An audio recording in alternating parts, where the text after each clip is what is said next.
Stay humble. Sit down. Woosa. Stay humble. Sit down. Oh, sorry. Hello and welcome to Arsenal Above All. I've got meant to be five of us tonight, but I've only got the four, the famous four, the fantastic four. You know, that's a layup for the trailer that drops tomorrow for Neil and Steve and James to dive into. But yeah, welcome to you three. We've got a lot to get into. We're buzzing. We're still buzzing after that destruction of the champions by Super Mick Arteta's Demolition Boys. And we've got two 18-year-old apprentices, well, one 17 and one 18-year-old apprentices. Boy, these kids these days, don't know what they're eating, but they definitely ate City last night. But let's run the intro.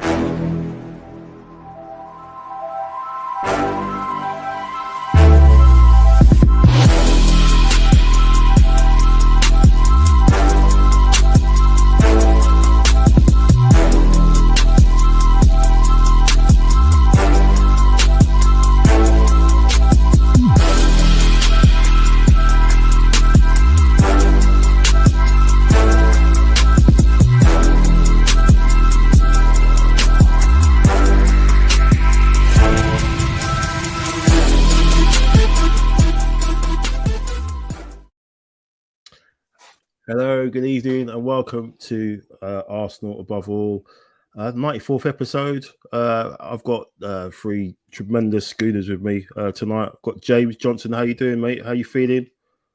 Yeah, great. After yesterday, still good.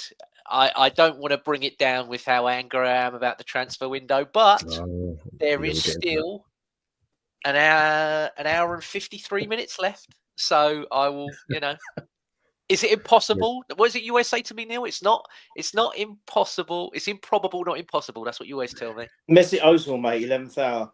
That's it. Yeah. Well, hopefully not him, but yeah. I don't want any Twitch streaming bodybuilders, but yeah, if anyone can play football, we'll take them. Yeah, don't pull the pin off the grenade yet. I know you've got them ready to go, James, but don't pull the pin. Just hold on.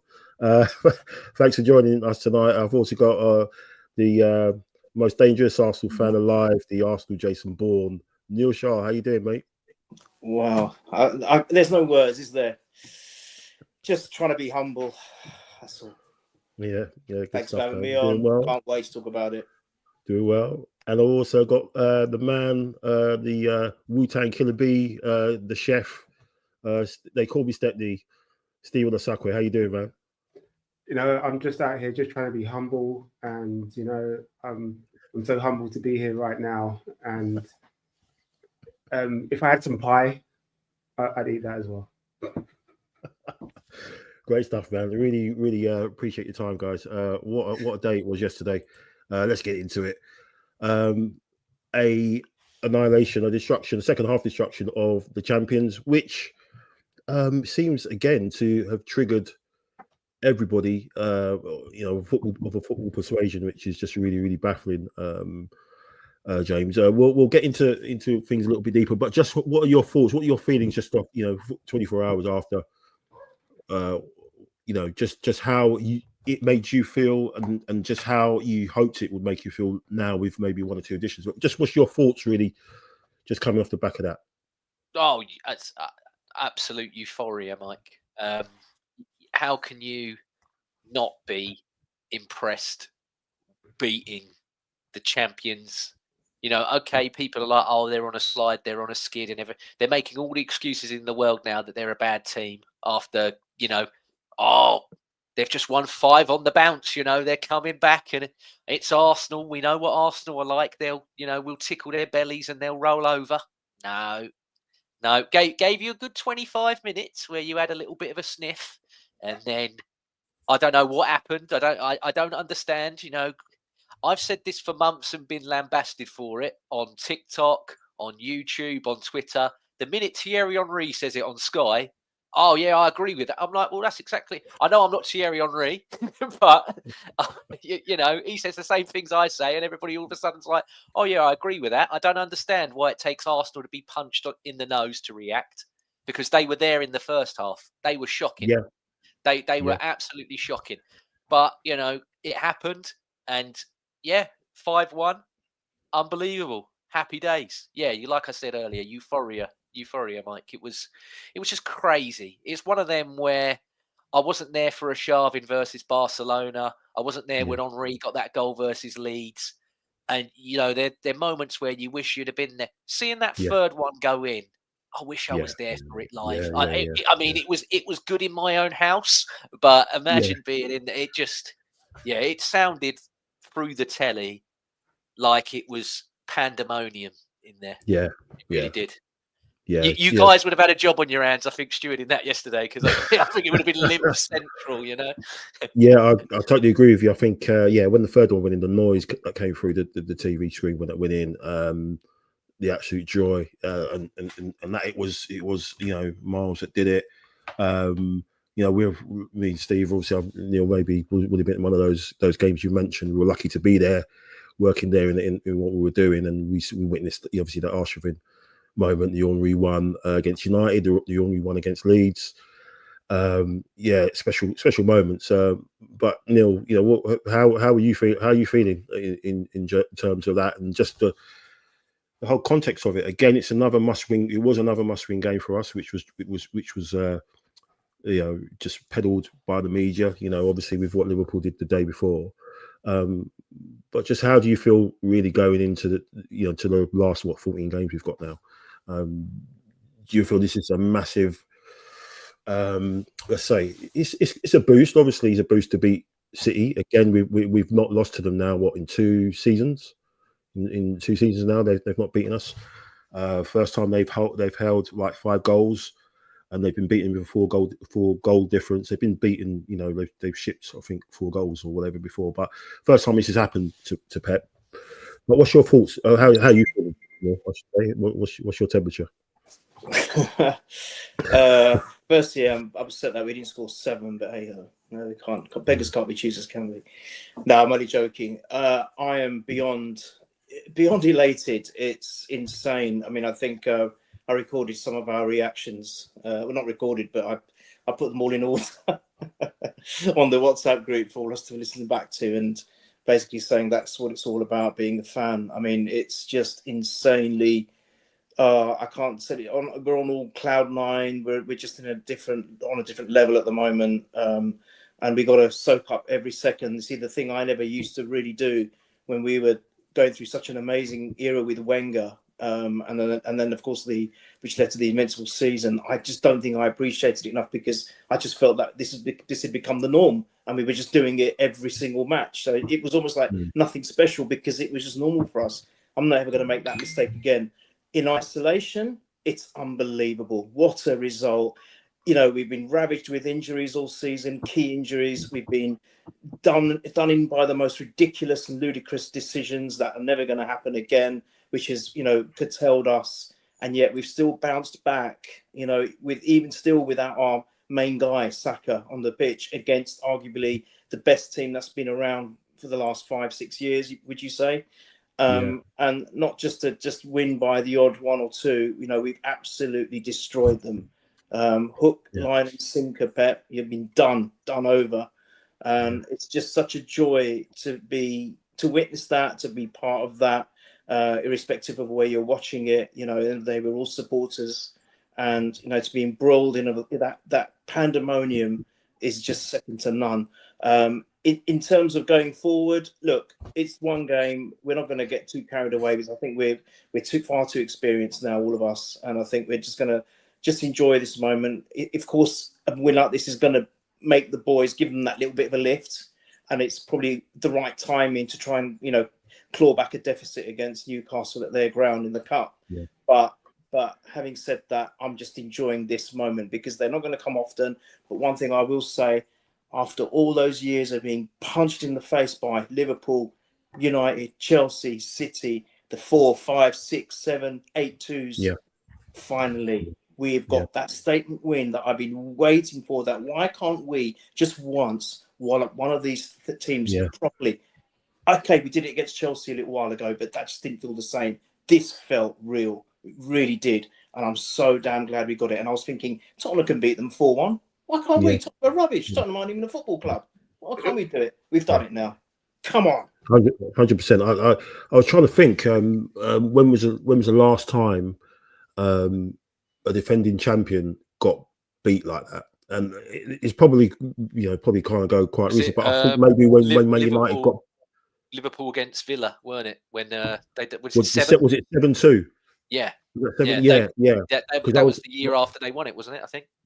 Yeah, because that was that was right. Because it was all kind of weird then, wasn't it? Because it was like the COVID sort of stuff going on, or after it still was going on, I think. But I was gonna go even further back. I think when Newcastle beat United 5-0 that time. I think it was when they picked Newcastle the season before to the title, and then they sort of got a revenge win on them, sort of thing. Neil's exactly right. To actually do that, waiting so long, we've had so many humbling that word again. Defeats to teams in the past, as Neil said, and we've actually done one to one of them. The defending champions. Whatever you want to say about them, they're the defending champions, and we took them apart that second half. Steve, I think like I said earlier, you've experienced quite a few special moments in that stadium. I'm sure the next time we go to that stadium, one of us will be lucky enough to go there. We'll probably see a mural of a particular 18-year-old underneath that sort of bridge now, doing that particular pose as well, which will be quite funny. What's your thoughts on that, and just how on top of the world you're feeling at the moment? And again, is this are we going to miss an opportunity here to sort of capitalize on this sort of feel good, or maybe not making one or two additions like in the next couple of hours? First of all, we talk about results in isolation because that's all we can do as football fans. We talk about those one-off moments, as Neil was saying, the Leeds game, the United game. We talk about those in isolation because those are the moments that we enjoy. If you're a fan of any club, you look for moments in a season where you go, I enjoyed that game. There was a lot to it. It had spice. It had everything. Before that game, I knew we'd win it. We talked about it after the Etihad game, and we all said to a person, when we go up against them at our ground, it's definitely on.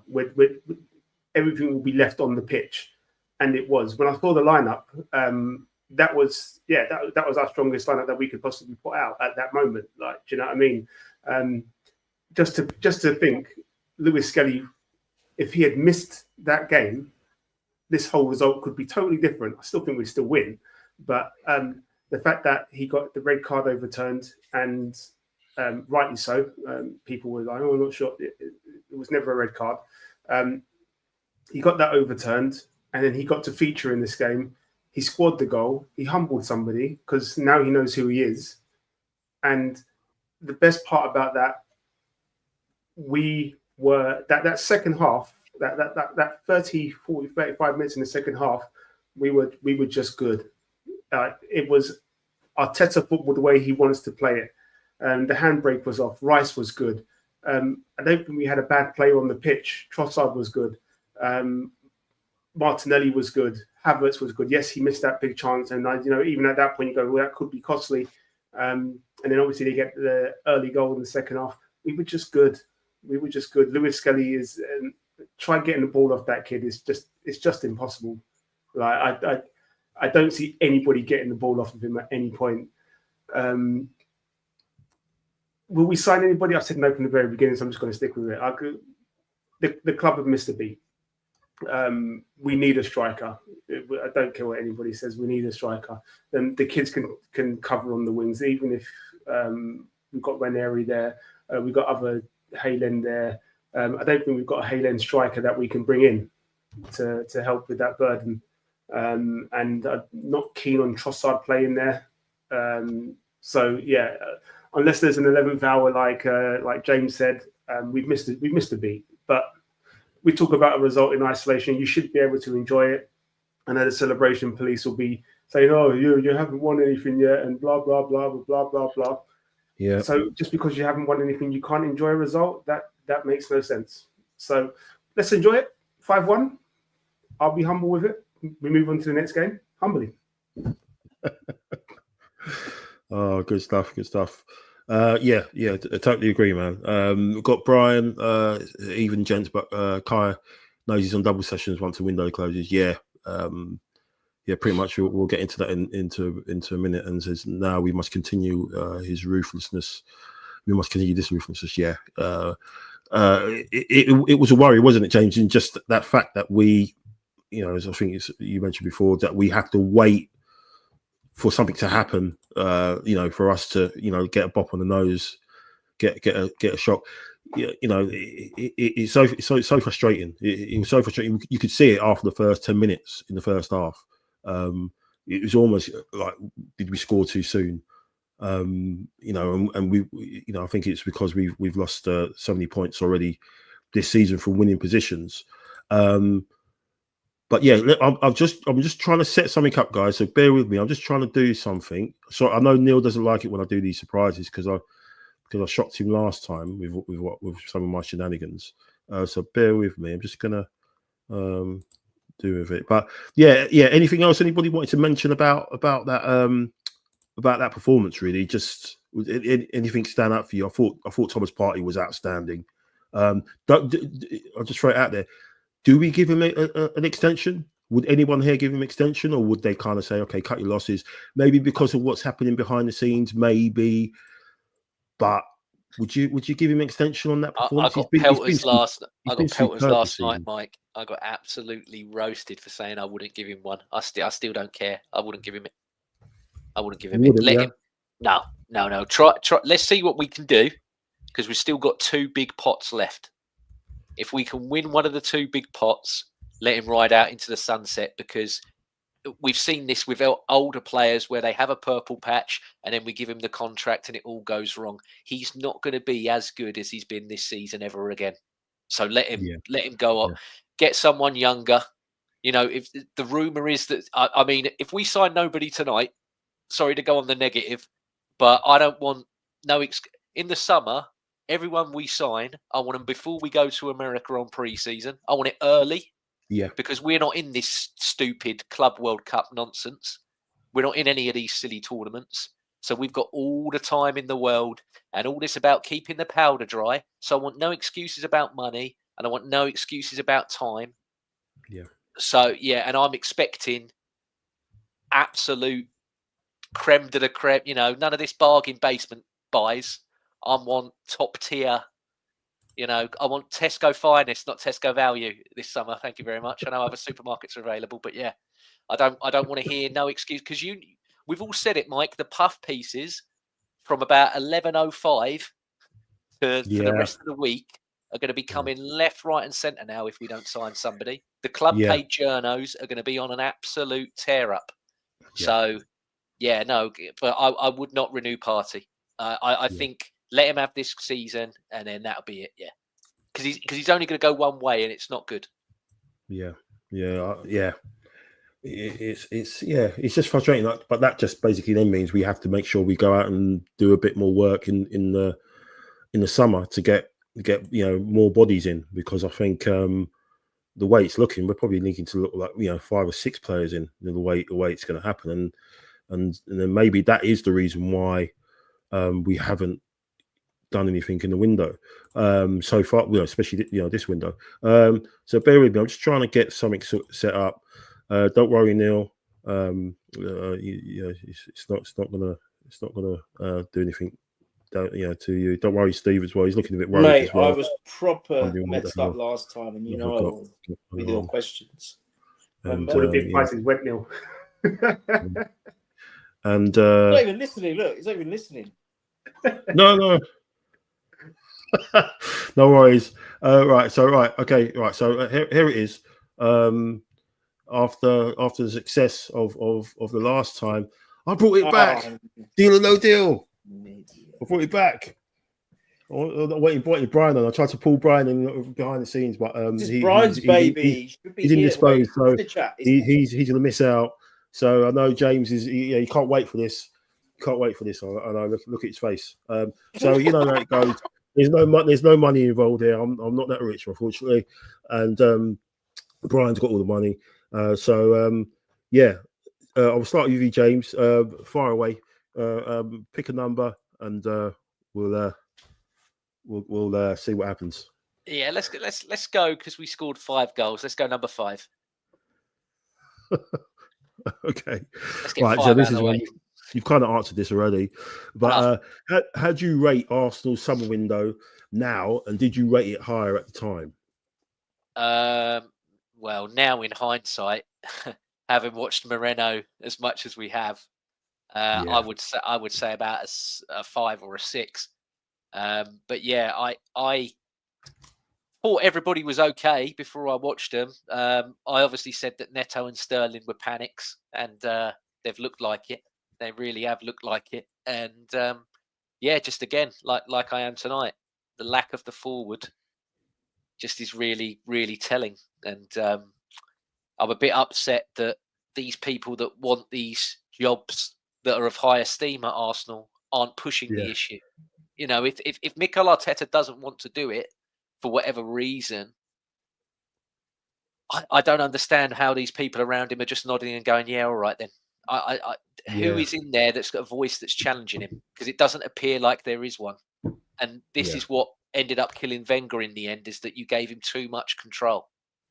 And I worry that, at least Wenger had trophies in the bank, whereas Arteta has 1 FA Cup. Okay, yeah, that's still one more than a lot of others. But I don't like that he's having all this control so far into his tenure. I think just leave him to manage the team and let someone else do all the buying and what have you. But there we go. That's probably another one of your questions I've answered, so apologies. No, that's all right. That's all right. No worries, man. Neil, no pressure. Tremendous. Brian loves it. You need to redeem yourself. Yeah, man. He was just taking out the big Reds all game. I don't know what was wrong with you. But there you go. Neil, it's your chance to redeem yourself, mate. So what are you going for? Number 22. Oof. Don't do this. I don't know if you might, but you might have answered this one before, Neil. Let's see.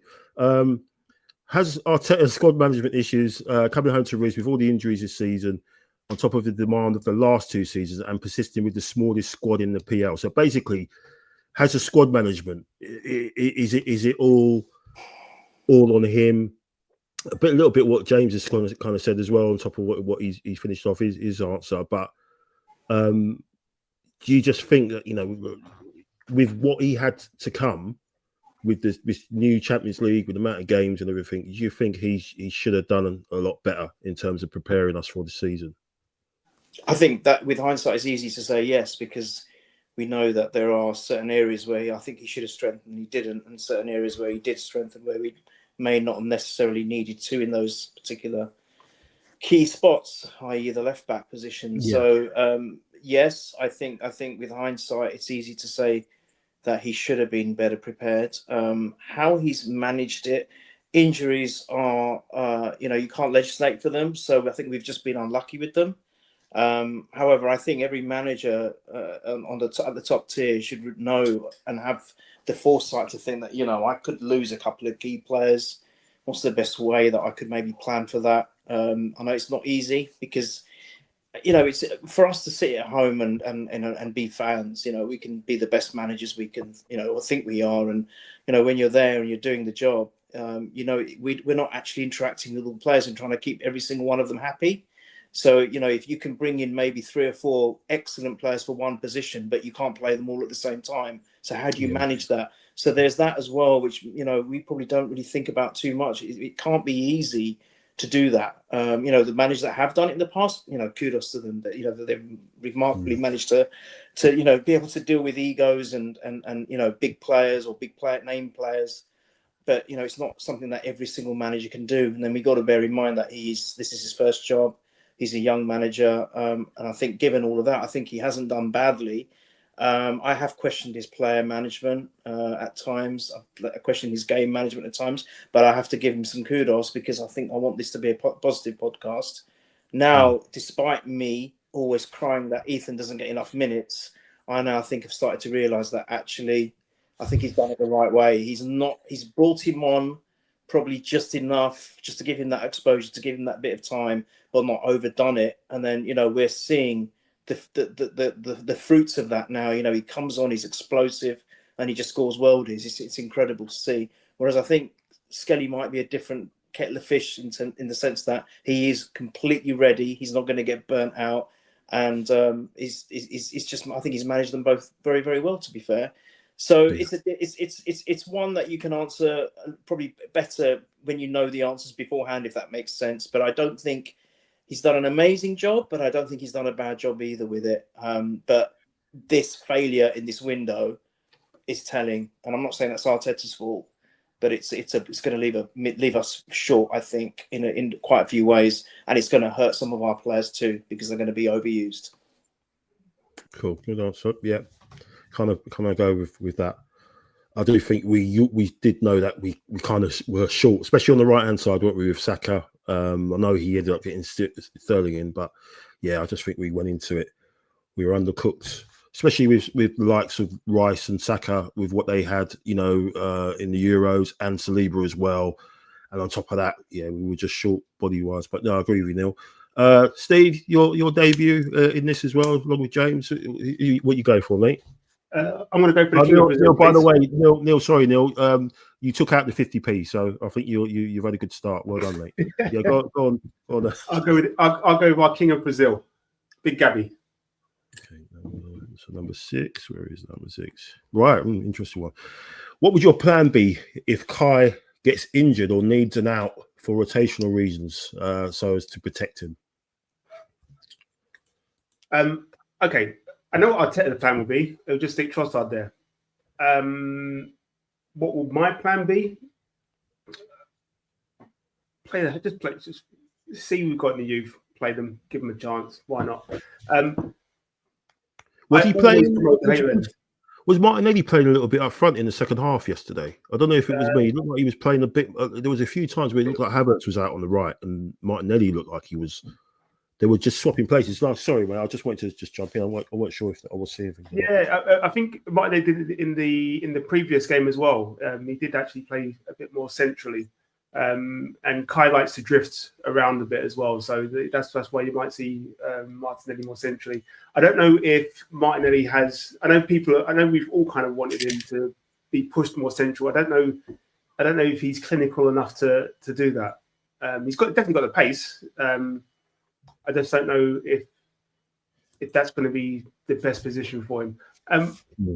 Give the youth a chance. Why not? Our Hayland has done extremely well in recent years. Yes, we've lost a couple, but the ones that have come through have been great. So yes, it'll be a big step up for any striker, especially when you're coming in from the youth level to senior level, and dealing with that physicality of defenders that are more physically stronger than you and physically bigger than you and stuff like that. But players need minutes, and if you give players minutes, as Neil mentioned, we've given Nwaneri minutes and bedding him into the team and stuff like that. And if you do that with a big squad, or if you do that with a small squad, and you give players minutes all the time, right? This game I'm going to try and get you 5 on. This game I'm going to try and get you 5 on. Depending on how injuries goes, bookings goes, and stuff like that, we might have to change it around. Give the Hayland a chance. Why not? Yeah. He's been on the bench, isn't it? Nathan Butler-Deji. He's been on the bench for the last couple of games, not the weekend, but yeah. We'd be interested to see what happens. Obviously, we haven't really got any easy cup games to sort of blood anybody else. Obviously, we know what we've got coming up on Wednesday, and then after that, if we manage to get through, it's the final, isn't it? So then it kind of goes even more high stakes. So yeah, thanks for that, Steve. James, back to you. Yeah, we haven't got one, but I'll take number 9. Number 9. Interesting one. Are there big enough characters in the playing squad and staff to challenge Arteta? You've kind of answered this, I think, before. Or are they all here? Or can't get my teeth in? Or are they all just happy to be here? Or so do you think like it's a case of he's got too much control? He's got nobody sort of pushing against him. You can't. Can you see the likes of Odegaard sort of maybe pushing back at him in certain things? I know you said you talked to the players, but what's your thoughts on that question? See, I don't question it per se from a playing end. I think there's a lot of characters in that squad now compared to what there used to be that I think if there was something that they weren't happy with or they didn't agree with, they'd air it. I think they would definitely air it. I mean, there's been instances where I've been in the stadium watching it live, and the way that he is to Martinelli compared to any other player, if you're sat like right behind the touchline when you go and you see Arteta with Martinelli, he's constantly all the time. All you can hear is Gabby. And there's been a few times this season watching live, but also even watching from home where Martinelli's turned around and gone to him like, "Shut up a sec, like leave me alone." Like, leave me alone for 5 minutes, please. So I don't question it from a playing perspective, but in terms of that board level, like I said, and his management team, I think he rules the roost. And I think that's something that they've wanted, though. I think that's planned. So, I was lucky enough to have a few people that I know that were there in America on pre-season. And they said the way that's all set up and the way that they all, as soon as he walks through, they all stop what they're doing, and he's front and center. He's in charge, large and in charge. So, and I've got no problem with that. I mean, makes me laugh. All these people saying he's egotistical. Find me a football manager that isn't egotistical. True. I mean, for God's sake, what was it? I remember that time where I think Allardyce beat Chelsea and they did all the long balls, and he went, "Oh, if my name was Sam Allardyce, you'd think you'd say I was the best tonight or something." But just because I remember that one where he was like, "Yeah, they've said it's long ball and boring just because I'm Sam Allardyce." But yeah, no, every single one of them's got an ego, and there's nothing wrong with that. It's just how like we've said all throughout this podcast. Someone come to our gaff with a massive ego and he got slapped down yesterday, and some of ours gave some ego back, and that's what you want. That's what you want. I don't understand this whole narrative about that's out of order. That's out of order. Crazy. Their whole thing, Mike, now is that they're the platform of content. You've got content galore here, but you're still trying to run this City and Liverpool rivalry, which was the nicest rivalry going. You had the managers hugging and borderline kissing each other all the time. Yeah. De Bruyne and Van Dijk used to go on holiday in the pre-seasons together to bloody Mykonos and all. They're pictured together in the nightclubs hugging and, look at my pal Van Dijk. We never had Keane and Vieira in bloody Zante when we were at our peak of our rival. Do you know what I mean? I'm like, this is what you want, and yet you're going, nah, I don't like that. I don't like. And Gary Neville, of all people, to say he doesn't like it. I remember him saying the best $5,000 I ever spent was when I ran in front of Liverpool fans when we beat them. They had a really close game, and he celebrated right in front of them, and he got fined like $5,000, didn't he? Because they tried to jump over and lynch him. Maybe they should have let a few through, but there we go. Different story for a different day. But yeah, I'm just like, and him to say, that's out of order, Gabriel. Behave. Yeah, nonsense. I think it was on this day a few years ago. He got his Valencia side got battered 7-0 by Barcelona, didn't they? So can't remember exactly what year, but yeah, we can't make him forget about that. Yeah, thanks for that, Neil. Back to you. Just before we do that, I just got a couple of chats from Brian. Totally agree with the party situation. Going back to that, Zubimendi is a must, and one other in the midfield area. 100% on that. And play MLS after that finish, and he plays and performs everywhere. Yeah, he can. This calls on one of the questions we might have coming up. But yeah, Neil, over to you, mate. Let's go for Saka 7. Saka 7. This is kind of what I mentioned before. Were you worried that we had the initiative back to City after going 1-0 up so early, as we've dropped so many points from winning positions this season? Why did that happen? Do you think there's a particular reason where we just wanted to protect the lead, or? No, I don't think so. I think Part of the plan. we were came with a different attitude yesterday. I think there was only going to be one outcome, and we wanted to win, and we wanted to win well. I think they just had a little moment, a spell, and they just caught us napping a little bit. You know, it was a good cross. I'm not going to give that Cyborg any credit whatsoever, because all he had to do was jump up in the air, and that's it. Whether Saliba could have done better or not yet, that's a discussion that we might have. But I'm not gonna, as I said earlier, I don't want to put any negatives on the game yesterday, because we were just so supreme. There is just absolutely no point putting any negatives in any of our players yesterday. I just think that it was just a blip, a momentary blip. He got a very good cross in. Someone just had to jump up in the air and get his head on it, and that was the end of it. And then after that, the rest was history. So it was more for me, if you want to have a look at that, have a look at the response thereafter, and the response thereafter was devastating by us. I have to just say one thing. When you did say, did you have anything else to add to the game? There's plenty to add to that. There's so many points. But I do want to mention Raya, because I think there was that they were in control in the first half. I think from about 20 minutes onwards for a bit. Yeah. He made 2 outstanding saves. Now, on another day, if one or even both had gone in, we could have been having a very different podcast today. A very different podcast. You know, I think we have to give him a mention. You know, all the defenders done well. I mean, every single player did well. You know, you guys have all alluded to it earlier. You know, that I think there was a player that on the pitch that didn't pull their weight. It was a total contribution, including the 36 passes, which led to Nwaeri's brilliant finish, which kept them off for 1 minute and 54 seconds, Pep. How's that, Bill? You know, I have to give Raya credit, because they were both so reactionary, lightning quick, fantastic saves. So I think it was a blip. I think there was only going to be one outcome. I'm sure most of us agreed after that debacle of a card that we got, which stopped us getting all the points at the Etihad. We knew that when you come here, you're going to get smashed. And that's exactly what happened. Nice one, Neil. He's on fire. He's taking up the 1p. So well done, Neil. Steve, over to you. No pressure, man. Some big numbers left. I'm going to go 18, because that's how old MLS is. Okay. This is probably going back probably a couple of performances ago. Do you think Saliba's head has been turned with the Madrid talk? Nope, not a chance. He loves the club. Like, when we score goals, he's one of the biggest celebrators. He's always he loves it. Absolutely loves it. His head is not turned.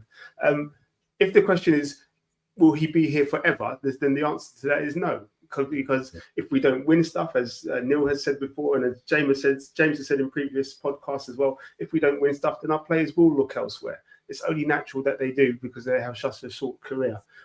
But he loves the club. Like I said, when we score a goal, he is the biggest fan. He's just like, so no, his head has not been turned. He wants to win with us. All the players want to win with us, and they've all bought into Arteta. Just to sort of go back with a couple of things that you guys were saying, all the other, I don't know how many actual managers there are in the league. They're all coaches. Pep is a coach. He's not a manager. Amorim is a coach. He's not a manager. Ange is a coach. He's not a manager. We've got a manager, and I know that's how they want it.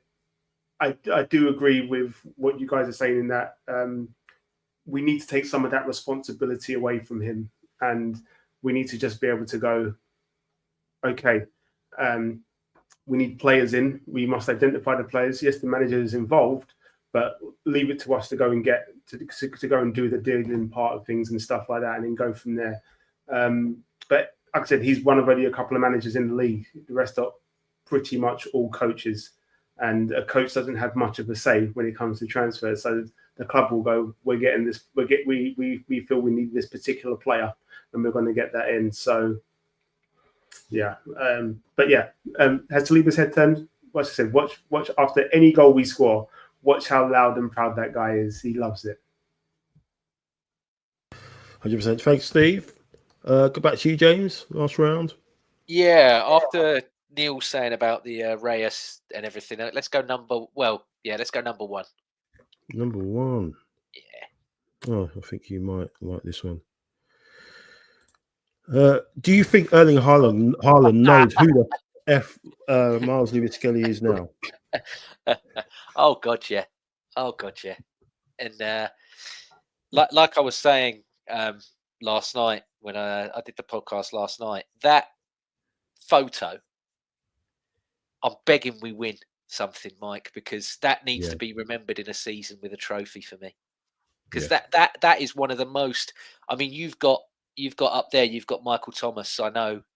I haven't put them all up yet, but I've got Tony Adams versus Everton. I've got Ian Wright versus Bolton. Henry at Spurs on his knees. You know, that is one of, for this Emirates era and for younger people that didn't see that, to them has to be one of the most iconic sort of moments going. And just like I said, the brass on the kid to do it, fantastic. And all this narrative and just bile and tosh from people. I'm like, just enjoy it. You know, Anthony Gordon come to the Emirates the other week, scored, and did Thierry Henry lean against the corner? Did any of us blow up like they're blowing up for them? No, and part of me's like, again, I'll use a position of privilege here, but part of me's like, oh, is that because he's a young English white player that we're not blowing? You know, there's tinges of that going on for me, which I don't like. I mean, the way this guy all last week was called an animal and a this, that, and the other. Oh, his tackle was disgusting. No, you know, we nearly got robbed of that by the refs. Yeah. And like we said, Neil, the other week, two of Arsenal's biggest games, Man City in a semi-final, he nearly had robbed from him for an incorrect decision. And thank God justice prevailed in that decision. And thank God justice prevailed in terms of the Arsenal Justice League slapping them 5-1 yesterday. Because it was a brilliant. As soon as he ran in, I was like, hit it, Miles, hit it. And then when he did, I was like, yes.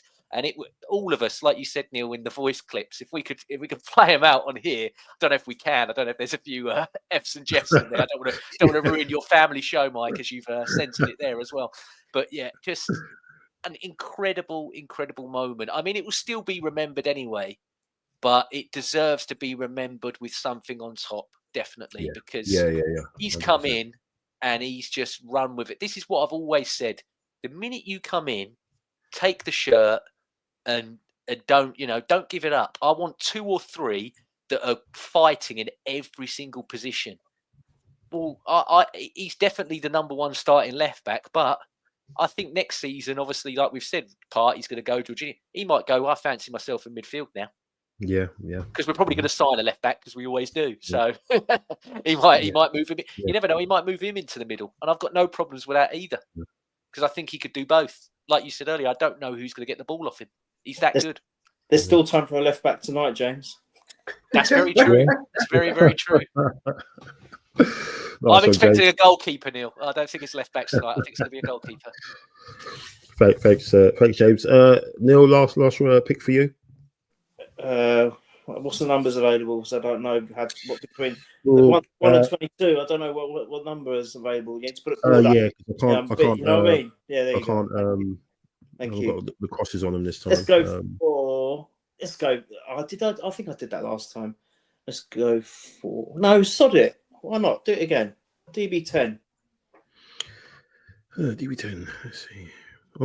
Okay. Would you pay 60 million for Watkins now, or wait to get the number 9 in the summer? Just took out the 100 grand again, Neil. Well, it's kind of moot now because we're so close to the deadline. But this is what I didn't want. I said I didn't want. I don't get involved in this transfer stuff. You know that. But I did say the last thing we need to do or want to do is start panic buying. And I'm not saying a player of Watkins' caliber is a panic buy, but to leave anything so late in the day, even if it was going to happen today, I think it's atrocious play by the club. It's just not on. Would I? I mean, to be honest, now I would, because we need a player. Because we're so, I feel that we're desperate. It's ridiculous. We shouldn't be. We're Arsenal Football Club. Why should we be desperate to be getting a player at this stage? We shouldn't. But ideally, I've always thought that the summer windows are the better windows, because I feel that's when players are probably more ready to leave clubs than they are maybe potentially in January. Because in January, even if you look at it from a player's point of view, they might be having quite a good season with their current club. They might want to leave at some point, but they might be having a really good run. The last thing they want to do is upset that momentum for themselves. And I just think that, and then plus you're not on a break. You've got to remember, in the summer, footballers, most of them, if there's no international duty and stuff, they're going to have a break where it's probably easier and more logistically feasible to be making a move as well. You've got to remember your families and everything else like that. In the summer and the January, everything has to be done very quickly. It's not easy. Think about, if you and I, or any of us, would say, right, can you move now? Your job finds you out, says, right, from Monday you're going to be working in Spain or something. You'd be like, oh, it sounds great, but God, I've got 5 days to move. It's like that, isn't it? How much they pay me? Well, yeah, all right. Okay, all right. I didn't think about that bit, but yeah, but no, you know what I mean. I think it's easier for them to maybe do all of that in summer. So I think the summers are always better. I think you've got more options. I think there's more players that are potentially available. You've got more choice. So I think it's the more sensible window to use. I think now, yes, to answer that question, because we're desperate and we've got like 10 minutes left, yes, I would pay the 60 million, but it's not ideal, and it's not what I would have liked to have done maybe a week ago. Yeah, good shout. Would you just throw that out to yourselves, James and Steve? Would you do that? Would you spend that on him, or would you just wait now, seeing as the time got an hour, just over an hour and a bit left? Would you chuck 60 at Villa? Or would you? If it could be done, and like that's what they'll accept, and we can get him, yeah, I would do it now, because we need it. Whoever we buy now is a panic, because it's an hour and 10 minutes before it shuts. So if we're just going to double down, then let's double. I don't want to speak for anybody else, but for me, he's 20 goals a season in the Prem, guaranteed. So I'd for 60 million, even though he's 29 or whatever, I think that's cheap in this market when you've got people going for God knows what, who can't, couldn't score a goal in a brothel. So I would pay that money for him. Steve? Yeah, I was unsure, to be perfectly honest. I was always sort of sat on the fence, and then someone reminded me that we signed Ian Wright at about slightly around this sort of age, and look what he did for the club. So sign him up, but it's not going to happen, unfortunately. No, it's not. Sorry to burst everyone's bubble. Not. Yeah. So last question to yourself. Let's go with Gabriel's partner at the back, Saliba. He's number 2, right? Yep. I think you might have answered this. James can't answer this, but and Neil a bit. Let's put it up. Yeah. So can you see Miles Lewis-Skelly's future as a 6, a left 8, or remain at left back? What's your thoughts on that? I can see him. I think he takes Thomas Partey's place. Yeah. He can play. The thing is, he can play the left 8 very, very well. I do believe, but I think Arteta wants Rice to play that left 8. But as Rice gets older, he could revert back to the 6, and you could then have Lewis Skelly in the left 8. But yeah, I think. Not that they're the same, but he does have attributes about him that you go, I can see him just playing in that 6 where Thomas plays, and just no one getting the ball from him, and him just like spreading the ball around and making some runs should he need to, and just linking up play. He's a very, very clever player. It's his preferred. I think the 6 is his preferred position. But he does like the freedom to roam, and I think with a bit of discipline, which will come playing in this left back role and knowing the position a bit better and how the players are around him, that will obviously aid his development. And the kid's amazing, so he can play wherever he likes. If I'm honest, and he'll still do great. Stick him up front. There you go. Yeah, internal solutions and all that. But I think, yes, it could be quite easy for, you know, obviously Jorginho's going, isn't he? He's going to be off in the summer. He's practically agreed a deal to go to Flamengo. Partey, they haven't offered him a new contract, so at this stage, I think he's gone. So if Zubimendi comes in, then Lewis Skelly he's that other midfielder, isn't he? You know, already, and that just means the club Arteta will get to buy his favourite position. He'll be able to get another left back again, won't he? Because obviously Tierney's gone. Zinchenko is going to be surplus as well.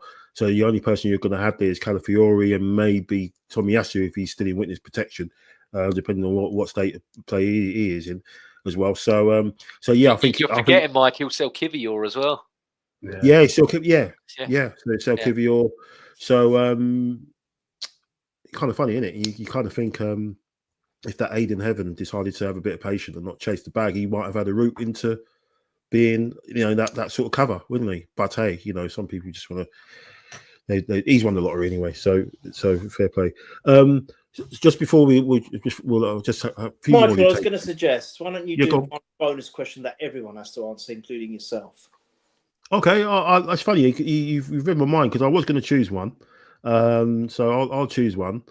And you know, I'm kind of the banker in this, so I know it's the big money in it. So I'm going to choose this one anyway. But all three of you can answer. So Phil Foden went missing yesterday. Would you volunteer to put up some wanted posters around Holloway Road, or just hope he turns up against Leyton Orient at the weekend to stack pad?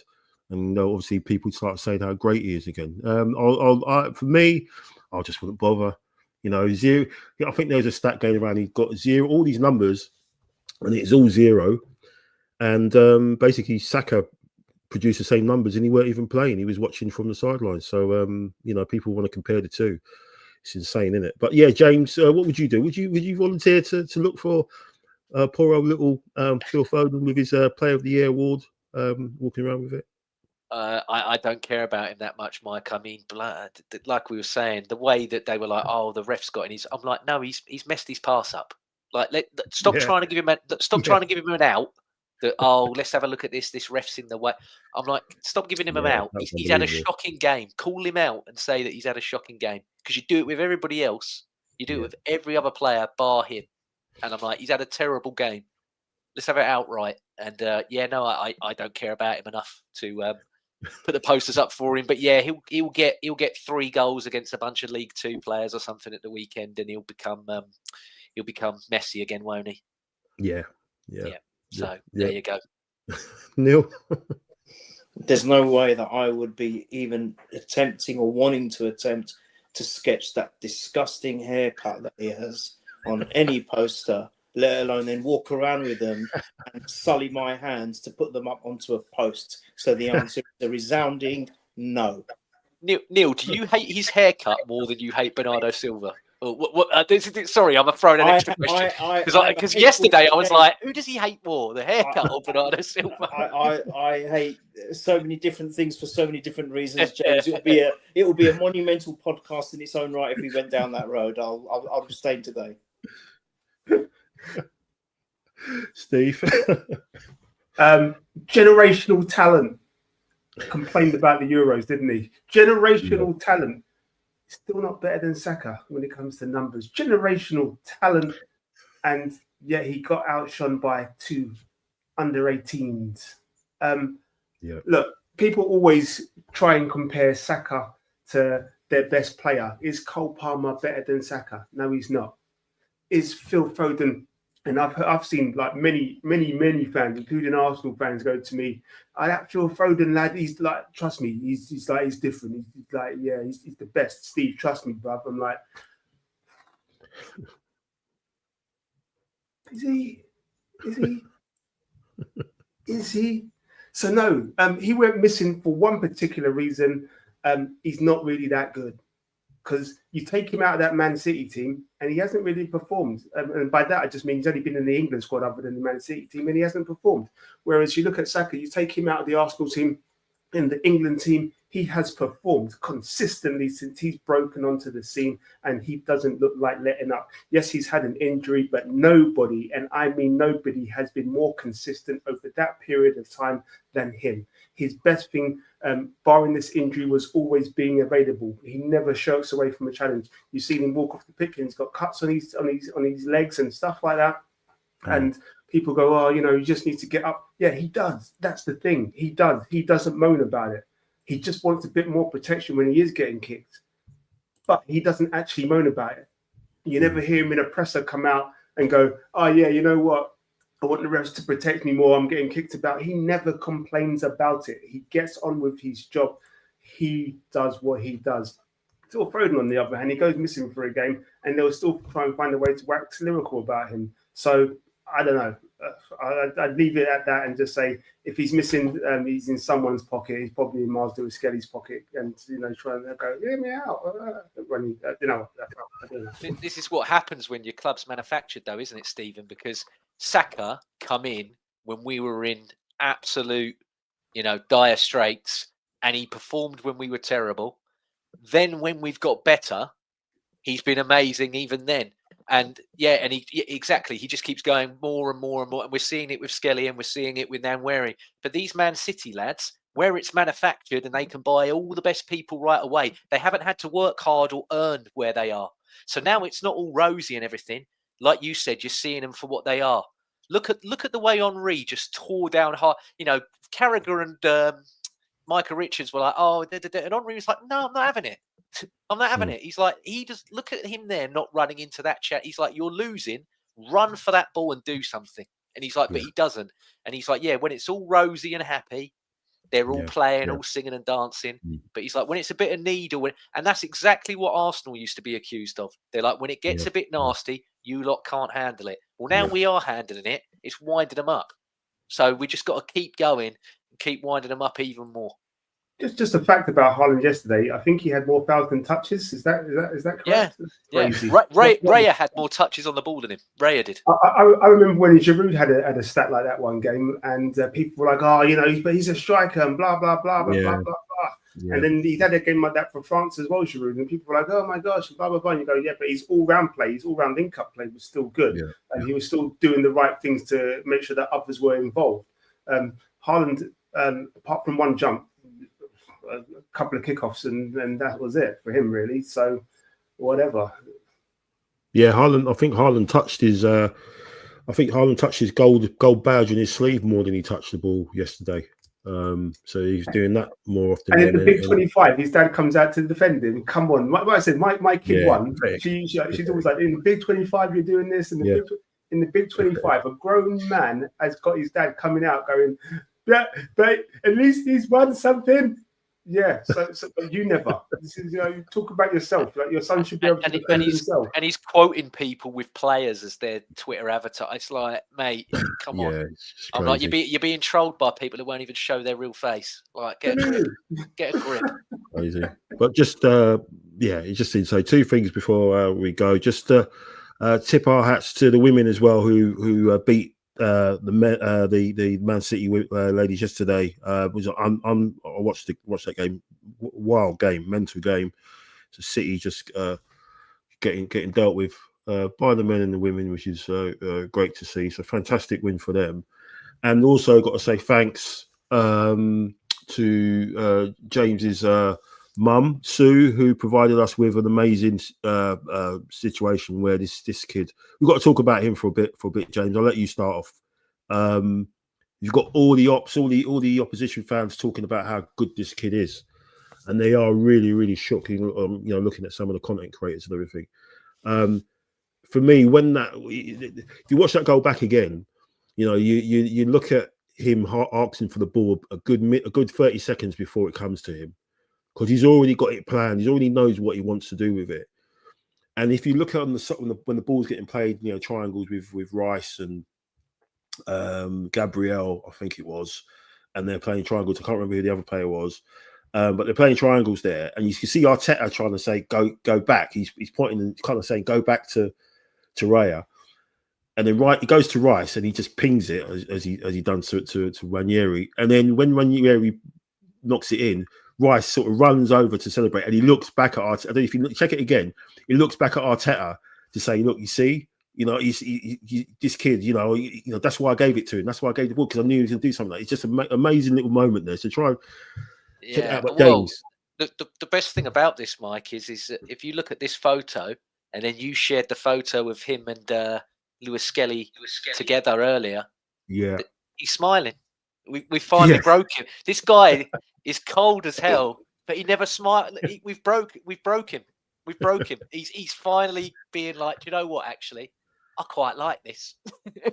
So yeah, we've got progress. He's finally smiled. But yeah, what a goal! I mean, Neil called it from probably when he come out of his mum how good this guy was going to be. He said months and months and months ago how good this guy was. So yeah, I think. The old midwife passed it to the mother, then passed it to Neil. When Neil went, yeah, he's going to be world class one day, gave him back. So, yeah, he's just sensational. He's just a sensational player. And do you know what? Shout out to Declan Rice, because I saw this earlier. You know how I love my stats. First player to get an assist for 2 teenagers since Mikel Arteta got 2 assists for Victor Anichebe and James Bourne for Everton. Oh, wow. James Vaughan, sorry, not James Bourne. James Vaughan. Wow. Yeah, so he's following in his manager's footsteps by setting up the kids. I saw that earlier and was like, do you know what? That's cracking. I'm not going to save that. Use that on a podcast, so I sound clever. Amazing. That is amazing. That is amazing stuff. But yeah, no, fair play. I mean, you know how we said the other day about how Calafiori only scores worldies by the sound of it. This kid's doing it as well. Yeah. I'm like, keep doing it. Yeah, I've seen so many people, Saka's only got one trick like Robin. I'm like, yeah, it's bloody good though, isn't it? I'm like, beats your team every week, that one trick. So yeah, I'll keep going for it, I think, yeah. Yeah, disappointed he didn't start. I think a few of us probably would have went with him Sunday. But what an option. He'll start Wednesday and win us the game, Mike, don't worry. Yeah, fingers crossed. Yeah, fingers crossed. Just looking ahead to that, Neil. What's your thoughts going into that? You confident? You a little bit more confident now? It's hard not to be, isn't it? After a performance like that against City, it's difficult not to be. Look, let's not kind of get carried away. Newcastle away is always going to be difficult. They're going to have the wind in their sails. They've got an amazing forward at the moment, which we should have had, and he's doing the business for them. So let's not get too carried away. However, after that performance, we're definitely going to be in a better position if other than, if things had not gone in our favour yesterday, or even if we'd won but not won like this. At the end of the day, the way we won, the way we made a statement, it's going to buoy every single player, because as I said, I think they all contributed positively. No one hid. There was no one in the shadows. Everyone came out and did their job against and absolutely humiliated Pep Guardiola's so-called 115 non-cheating debacle, which obviously it looks like they might get away with, which is atrocious in itself. But at the end of the day, we will take that win, and I think we will carry it forward. And I'm going to do a prediction, because I know we're going to do this. We're going to win 4-1, and we're going to turn that tie around. The one goal they'll get is from Isaac, and then we're going to smash them 4 goals. Who are we playing in the final, though, Neil? Tottenham, and I want to beat them at 18. I you think Tottenham's going to win? Well. I want Tottenham. I don't want Liverpool. I want Tottenham. I want to humiliate them. Something chronic. Oh wow! Well, I don't know if I don't think I'll be able to handle that. I think I've always said, no matter what final it is, I wouldn't watch it. I don't think I'm already on the tablets already, so I don't think I could watch a North London derby in the cup final. It's bad enough in the league. Even when we're miles better than them, it's just horrible to watch. And for it to be a final, and just the thought of them, anything could happen. Just them, doing something and just winning over. You've got no worries. Beat them. I don't think we could deal with that. But yeah, thanks for giving me a nightmare to endure tonight, Neil. Appreciate that. Steve, what's your thoughts on tomorrow and not tomorrow, Wednesday, and how we approach that? We're going to see some rotation of sorts. I imagine Havertz is going to be playing through the pain barrier again, and then obviously when Yeri comes in on the right, and that probably be it, right? I think he pretty much go the same, because we've got obviously we'll have our passports with us, because I'm sure we're probably on the flight to Dubai straight after that for some vitamin D. So yeah, what's your thoughts on that? Yeah, I don't think he's going to change too much to the starting lineup. There's no need to, because again, we are going for a mini break afterwards. Whoever he starts, whether he starts Ranieri or whether he starts Calafiori at left back, it's up to him. He's got the freedom to do that in this game. I'd like to say that we win, but I think it's going to be difficult. St James's Park is going to be a difficult one. But I'm going to keep with Neil's optimism, and I'm going to agree with this scoreline prediction by Neil as well, and just say like, yeah, it's a 4-1. Just to add, I don't know if anybody saw it. One of our colleagues, one of our former colleagues, Mike, was pictured on Sky Sports and added as a Pep lookalike. Young Ilias. Unfortunately, he got tired with the Pep brush, and he's much better looking than Pep, and he's probably a better manager as well. Ilias has never lost 5-1 at the Emirates. So Hills, if you're out there and you're listening, mate, that one better than Pep. Oh, I love it. 4-1 as well for you, James. What are you thinking, mate? Yeah, no, I'll back the guys. I think they, Bournemouth done them by 5, so we just need to channel that and got beat the weekend as well, didn't they? Yeah. I'm like they're not on the best run. I've seen that Joe Linton isn't playing, so that's one clogger down. They'll probably bring another 2 or 3 in. Is he injured? Is he? Yeah, apparently he was in London today getting some tests done because he's hurt himself at the weekend. I'm like, great. I'm like, hating. So I don't wish injuries on anybody, but I dislike that player a lot. Yeah, he's a snide and he gets away with a lot. Bit like the old Argentine Warwick Davis, but yeah, just he's out now with an ACL, and I'm like, another one. Not shocked, but yeah. So fair play there, but yeah. No, I'm going to stick with the boys and go for 4-1 as well. Oh, wow. So yeah, we've got to get it done, haven't we? Got to win some cups. Come on. Yeah. I think we'll be. Yeah, I think we're definitely in the better headspace than we were going into the first thing. It's just funny, isn't it? How in a month things can just turn around, everything. And I think if Ethan starts, I think he's going to want to prove a point, and they'll be scared of him. I think what he's capable of doing. So yeah, looking forward to that now. Thanks guys for your time. Appreciate all the support as always to jump on a Monday night and to but it's always nice talking about a great win, a seismic win against a side that I think, as you said, Neil, has caused us so much pain over the years, and to finally sort of put it on them. It's fantastic to see. What there's like less than 50 minutes left in the transfer window. I don't think anyone's getting through the door, so we'll just have to do what we're going to have to do. What we've got, and just hope we get a little bit lucky. We get a few players back. We saw Ben White in the tunnel yesterday. I know Steve's going to have nightmares because I think the title of the biggest S-housery guy in the squad is maybe going to Lewis Skelly. I think he's taken the crown, and I think Ben White's going to come back wanting to take that crown back. So I think there'll be some shenanigans going on that pitch, especially at corners, mate, with those two. It's going to be interesting, and it's going to rattle the fan bases of rival clubs even more. So you know what, Mike, just to quickly add to that one, Big Gabby at the back is also one of them as well, man. Like I said, I love the guy. I absolutely love the guy. He embodies Arsenal right now. He is an absolute. When what he did to Haaland after we scored first, and you hear Gary Neville going, "Oh yeah, that's I don't like that." It just goes, it's disrespectful. You go, no, it's not. It's literally not. I mean, the guy threw a ball at his head when he wasn't even the one to score. Like, yeah.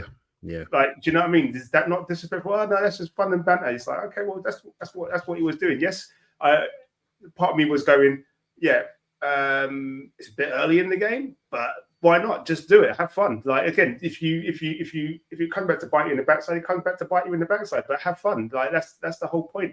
Yeah. And you have those in-game moments, and you have those moments that are just iconic, and him just laughing at Haaland. And listen, you know me, guys, I'm a humble guy. Okay, I'm the humble guy, but that was funny.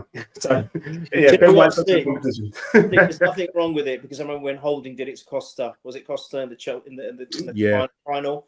Absolutely destroyed him mentally, and that was the right thing to do. Yeah. And I think it should start in the tunnels. Vieira and Keane is to start in the tunnel. Why not start from the get go? It is war. When you go on that pitch, it's war. There's no niceties. It's war.